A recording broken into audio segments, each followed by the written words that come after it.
Et bien voilà, nous sommes en compagnie de ce fameux spécialiste Florent. Florent, vous le connaissez puisque tu nous avais déjà accueilli, Florent, il y a quelques temps, ici même pour une partie de pêche en kayak.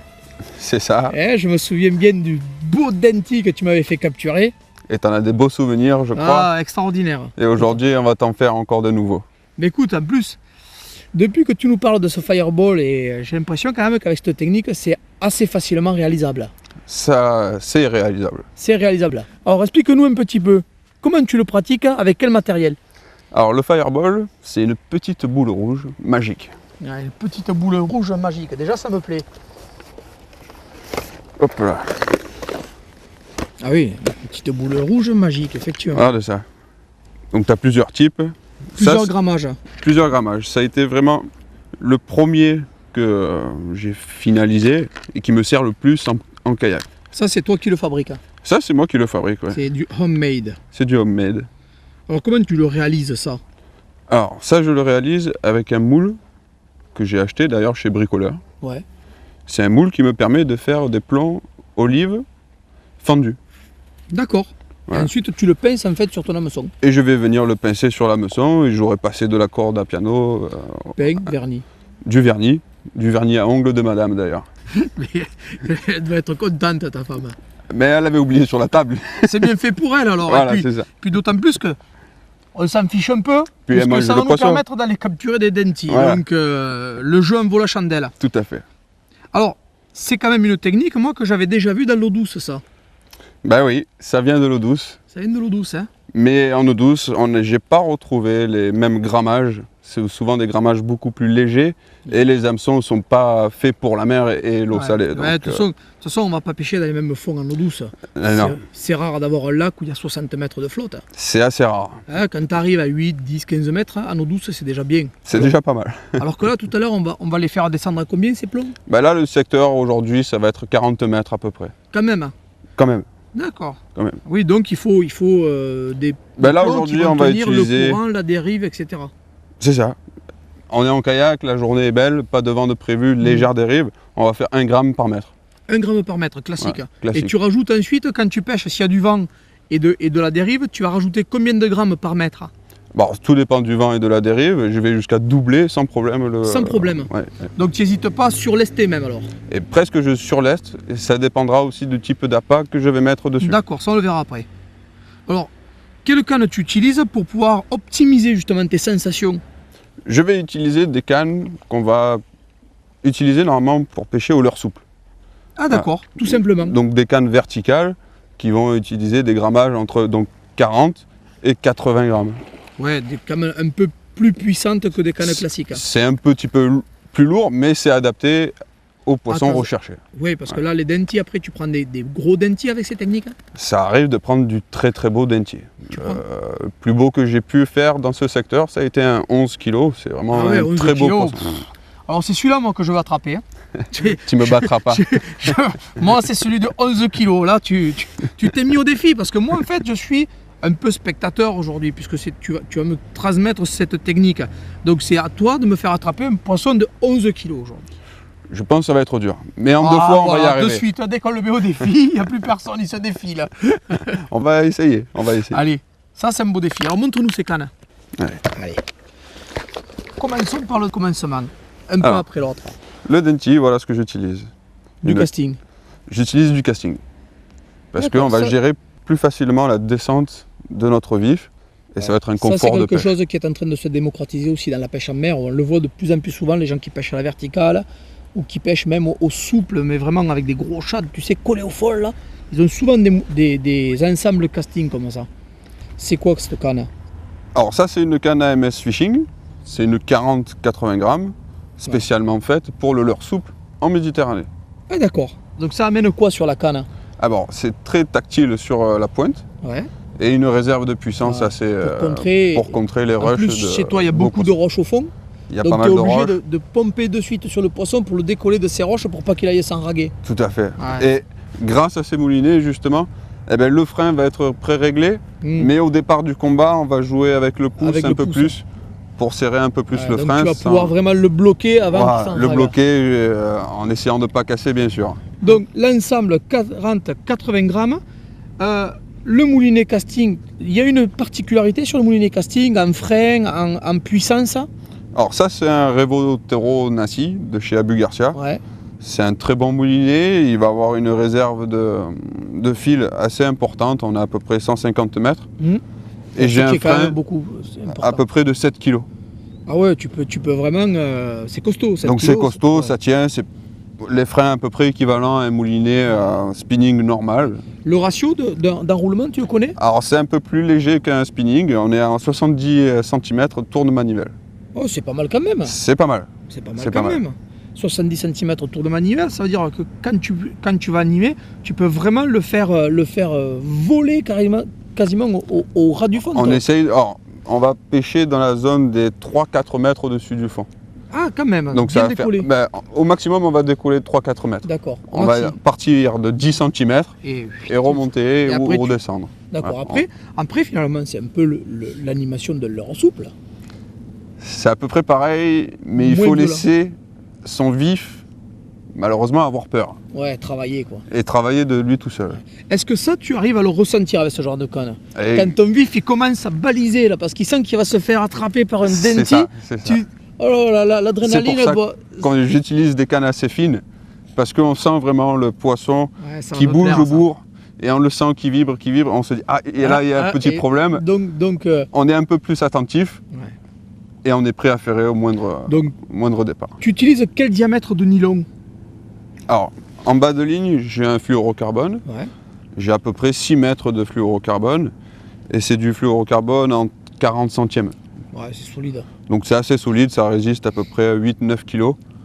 Avant que ça casse, il faut tirer quand même. La tresse, c'est quoi? Pour la tresse, c'est de la tresse 20 livres.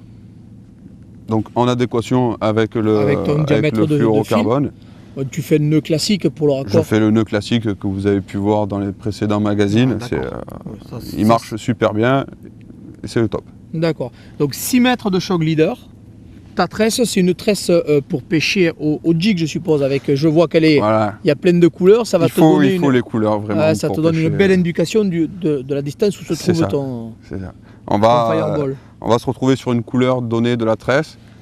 On va pouvoir s'arrêter, dire je redescends de 10 cm, le fil il va être là. Je remonte. On va vraiment gérer. Bon, et ensuite, comment tu l'armes, ton fameux fireball? Alors regarde. D'abord, là je l'accroche sur mon bas de ligne. J'ai un émeri en baril. C'est en rolling? En rolling. D'accord. Et un anneau brisé pour pouvoir le rattacher à mon fireball. D'accord. En dessous de mon fireball, j'ai un petit... Tu as un second petit anneau. Voilà. En fait, c'est comme une tête plombée pour pêcher au souple, mais qui aurait un œillet sur le haut, un œillet sur le bas. Et donc sur cet œillet, je vais venir y placer un assist.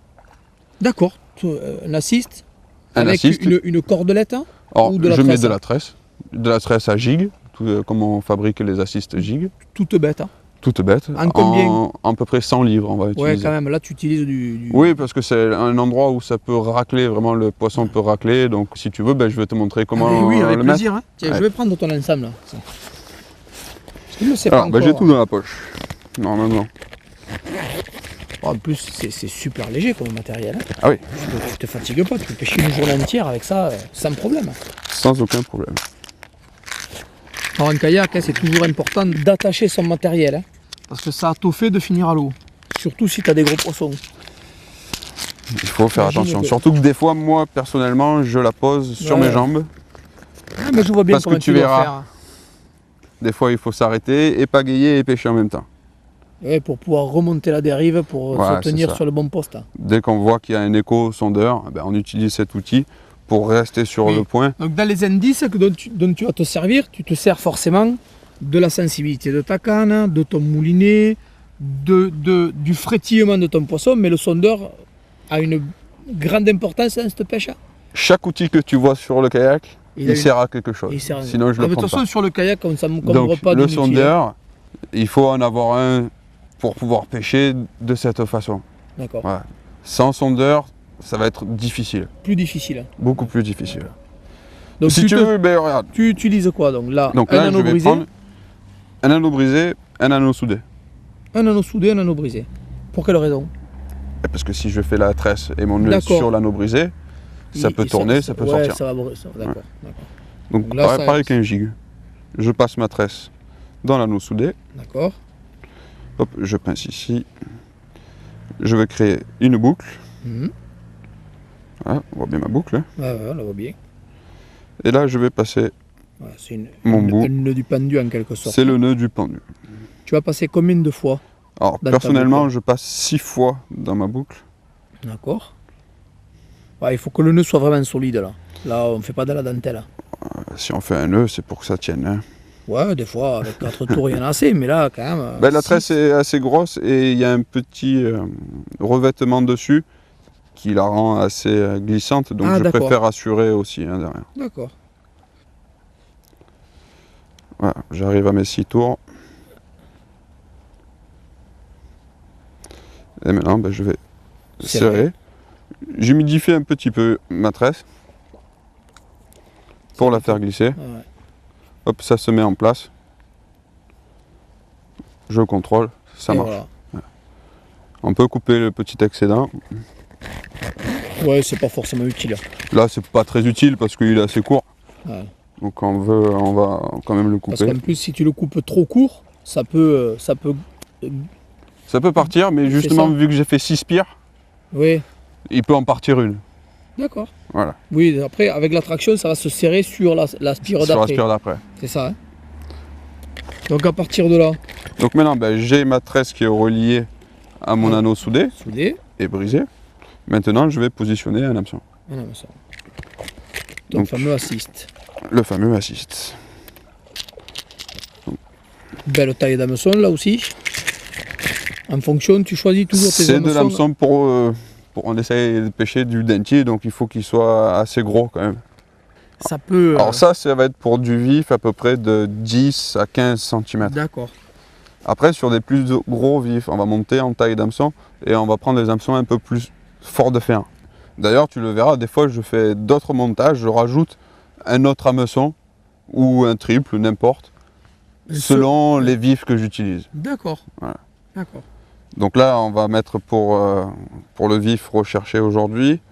Hop, je positionne ma tresse en passant dans l'œillet de l'hameçon. D'accord. Je remonte. Ta longueur de tresse, tu vas la faire de combien à peu près? Ma longueur de tresse, je vais la faire à peu près entre 6 et 8 cm. D'accord. Sachant que le vif, il va faire 10-15 cm. Donc c'est le même nœud que j'ai fait sur le nœud du pendu. Une boucle. Je fais ma boucle. Tu passes ta tresse 6 fois dedans. C'est ça.